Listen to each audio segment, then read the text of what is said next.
अमृता, माझा एक बाळा, तू विश्रांती घे. मी बोलतो ना मोरासकरांची. माझ्यावर झालेल्या अत्याचारांचं स्टेटमेंट मीच देऊ शकते. तुम्हाला घरी बसून कळलं माझ्यावर काय अत्याचार झाले ते? आपण माझ्या खोलीत जाऊन बोलूया. अमृता तू. सर, मी माझ्या खोलीत तुमची वाट बघते. सकाळी बोलता नाही आलं, थोडी गडबड होती. तुला कसली का एवढी गडबड? अच्छा, तो नरसिंह होता वाटतं तिथे. ज्याने की मला ना एक गोष्ट कळत नाही, घरात पेइंग गेस्ट म्हणून राहणाऱ्या मुलीला कसला धाक दाखवायचा ग? मला एक गोष्ट बोलायची होती. फक्त एकच? मला तर तुझ्याशी बऱ्याच गोष्टी बोलायच्या.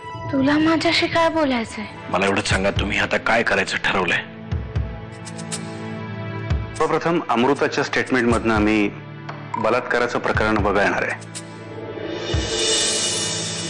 कारण ज्या हरामखोरानं हे सगळं कृत्य केलंय तो आता या जगात नाही आहे. आणि मुख्य म्हणजे हे स्टेटमेंट मला कमिशनर साहेबांसमोर ठेवावं लागणार. सर, उगाच मला आपल्या मुलीची बदनामी यात नकोय.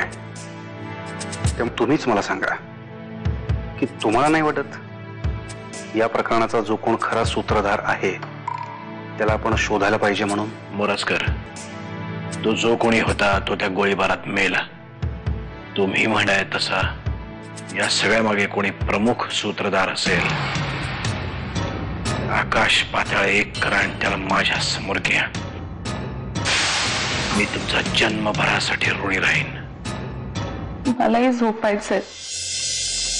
डोळे मिटून गेले ना की शांत झोप लागते. हो, पण मला झोपायचं औषध द्यायचं.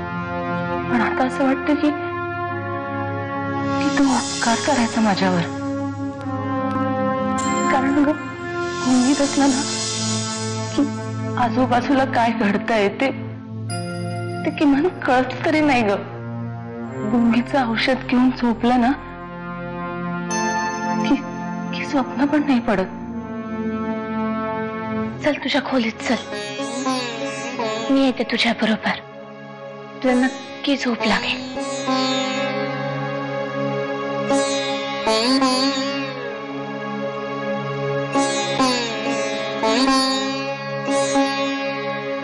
तुझ्या आईने तुझ्यासाठी गायलेली एखादी अंगाई अजूनही इथे कुठेतरी रेंगाळत असेल.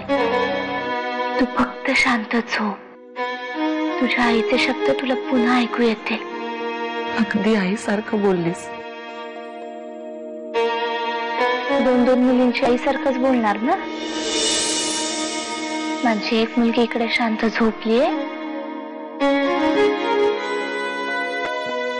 आणि दुसरीला मला झोपवायचं. दृष्ट झाले अंगाई तन ग बाळ माझं, मला ग मी जानकी बोलतीये. मी घरातून निघतीये. ते तुझ्या कॉलेजच्या इकडे ते कॉफीचं दुकान आहे तिकडे येऊ ना? ओ सॉरी, मी विसरूनच गेलो होतो. अगं, एक घोळ झालाय. माझ्या आईची तर अचानक बिघडली. त्यामुळे ना मला घरातून बाहेर नाही पडता येणार आहे. तू ना निघण्याची घाई करू नकोस. अरे काम कर ना, तू सरळ माझ्या घरीच आहे ना. नाही नाही, घरी नको. आपण ते कॉफीच्या दुकानात भेटणार होतो ना? अगं हो, पण कॉफी माझ्या घरी मिळेल तुला. आणि तसंही ती भेट मी ठरवली म्हणून ठिकाणी मीच ठरवणार. कळलं? तू माझ्या घरी येतेस. त्यापेक्षा आपण नंतर भेटूया. आमच्या घरच्या कॉफीचं वावडं ना किल्लेदारांना आहे. तू थोडीच किल्लेदार आहेस. हे बघ, मी तुला ऍड्रेस SMS करतोय, लगेच ये इकडे. आणि तू जर इकडे आलीस ना तर तुला माझ्या हातची कॉफी मिळेल.